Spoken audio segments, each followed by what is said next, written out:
தியானமாக இருக்கிற மனுஷன் பாக்கியவான். கர்த்தருக்கு விரோதமாகவும் அவர் அபிஷேகம் பண்ணினவருக்கு விரோதமாகவும் பூமியின் ராஜாக்கள் எழுமினின்று அதிகாரிகள் ஏகமாய் ஆலோசனை பண்ணி, ஆனாலும் கர்த்தாவே, நீர் என் கேடகமும் என் மகிமையும் என் தலையை உயர்த்துவதுமாய் இருக்கிறீர். பக்தி உள்ளவனை கர்த்தர் தமக்காக தெரிந்து கொண்டார் என்று அறியுங்கள். நான் கர்த்தரை நோக்கி கூப்பிடுகையில் அவர் கேட்பார். நீர் துன்மார்க்கத்தில் பிரியப்படுகிற தேவன் அல்ல, தீமை உம்மிடத்தில் சேர்வதில்லை. என்மேல் இரக்கமாயிரும் கர்த்தாவே, நான் பலனற்று போனேன். என்னை குணமாக்கும் கர்த்தாவே, என் எலும்புகள் நடுங்குகிறது. என் தேவனாகிய கர்த்தாவே, நான் இதை செய்தும் என் கைகளில் நியாயக்கேடு இருந்தும் உமது விரல்களின் கிரியையாகிய உம்முடைய வானங்களை நீர் ஸ்தாபித்து சந்திரனையும் நட்சத்திரங்களையும் நான் பார்க்கும்போது என் சத்துருக்களை பின்னாக திரும்பும்போது உமது சமூகத்தில் அவர்கள் இடருண்டு அழிந்து போவார்கள். துன்மார்க்கன் தன் உள்ளம் இச்சித்ததை பெற்றதினால் பெருமை பாராட்டி பொருளை அபகரித்து தன்னைத்தான் போற்றி கர்த்தரை அசட்டை பண்ணுகிறான். அஸ்திபாரங்களும் நிர்மூலமாகிறதை நீதிமான் என்ன செய்வான்?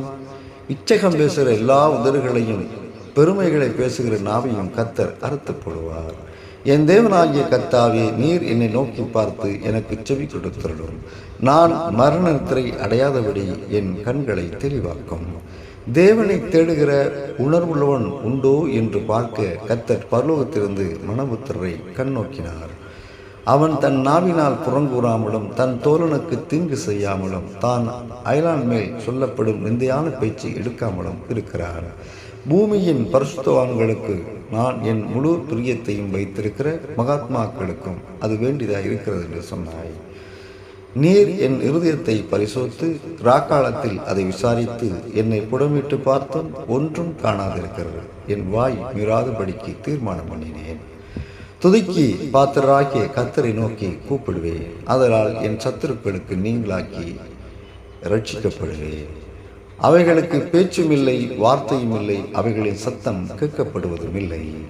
நீர் செலுத்தும் காணிக்கையெல்லாம் அவர் நினைத்து உமது சர்வாங்க தகனப்படியை பிரியமாய் ஏற்றுக்கொள்வாராக.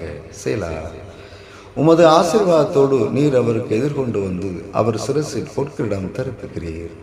இஸ்ரவேலின் துதிக்குள் வாசமாயிருக்கிற தேவரின் பரிசுத்தர். அவரின் ஆத்துமாவை தேற்றி தம்முடைய நாமத்து நிமித்தம் என்னை நீதியின் பாதையில் நடத்துகிறார். யார் கர்த்தருடைய பருவத்தில் ஏறுவான்? யாருடைய பரிசுத்தலத்தில் நிலைத்திருப்பான்? உம்மை நோக்கி காத்திருக்கிற ஒருவரும் வெட்கப்பட்டு போகாதபடி செய்யும் முகாந்திரமில்லாமல் துரோகம் பண்ணுகிறவர்களே வெட்கப்பட்டு போவார்களாக. உம்முடைய கிருபை என் கண்களுக்கு முன்பாக இருக்கிறது. உம்முடைய சத்தியத்தை நடந்து கொள்வேன். எனக்கு விரோதமாக ஒரு பாளையம் இறங்கினாலும் என் இருதயம் பயப்படாது. என்மேல் யுத்தம் எழும்பினாலும் இதில் நான் நம்பிக்கையாயிருப்பேன். நான் உம்மை நோக்கி சத்தமிட்டு உம்முடைய பரிசுத்த சந்ததிக்கு நேராக கையெடுக்கையில் என் விண்ணப்பங்கள் சத்தத்தை கேட்டருளும். கர்த்தருடைய சத்தம் தண்ணீர்கள் மேல் திணிக்கிறது. மகிமையுள்ள தேவன் முழங்குகிறார். கர்த்தர் துள்ளான தண்ணீர்கள் மேல் இருக்கிறார்.